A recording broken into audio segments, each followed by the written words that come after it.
the single crochet. So as you can see here, I still have my small chain. Let's see if it focuses. There we go.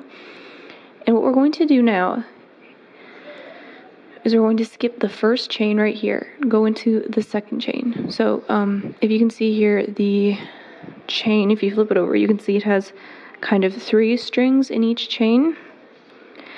And you can pick, you can go in through 2 or through 1. So I'm just going to go through 1, just through this top one right here. So then I still have 2 more. I'm just going through the top one.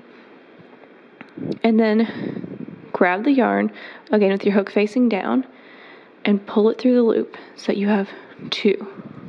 And again, this is through the second chain. This is not through the first one. And then yarn over again. And then just grab it, your hook facing down, and pull through both of the loops. And that is a single crochet. I'm going to show you again. So you can see this is the chain that was worked into right here. So we're going to go to the next one, going through the top loop, grab the yarn with your hook facing down and pull up a loop like this. So you have 2, put the yarn over your hook, have your hook facing down, and pull through both of those loops again. And then through the next one, grab the yarn and pull up a loop, yarn over, and pull through 2 loops. And we're just going to continue doing this down the chain.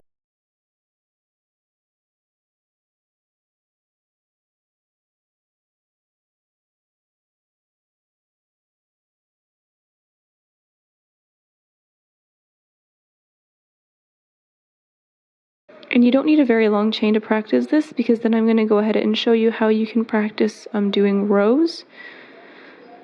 And honestly, this is pretty much all you need for making any patchwork project, unless you want to do a different stitch, of course. But this is the most basic. This is pretty much the most basic crochet stitch, but it is also one of the slowest working one. So once you get to the end and you have no more chains to work into, you're going to do 1 chain stitch. And then turn your work so that it's facing the other way. And then not in the chain stitch, but in the first stitch. So if you look at the top, you see it kind of has these V's. And that is those are your distinct stitches, sorry. That's each individual stitch looks like a V from the top. So we're going to go through both V's. Pull up a loop, yarn over, pull through both loops, just like that again.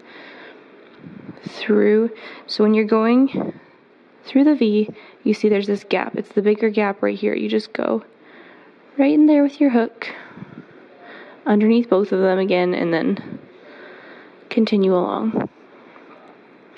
And you can go ahead and just keep practicing this and do as many rows as you want to, or as you need to feel comfortable with this, and then come back and then we will do our next stitch together.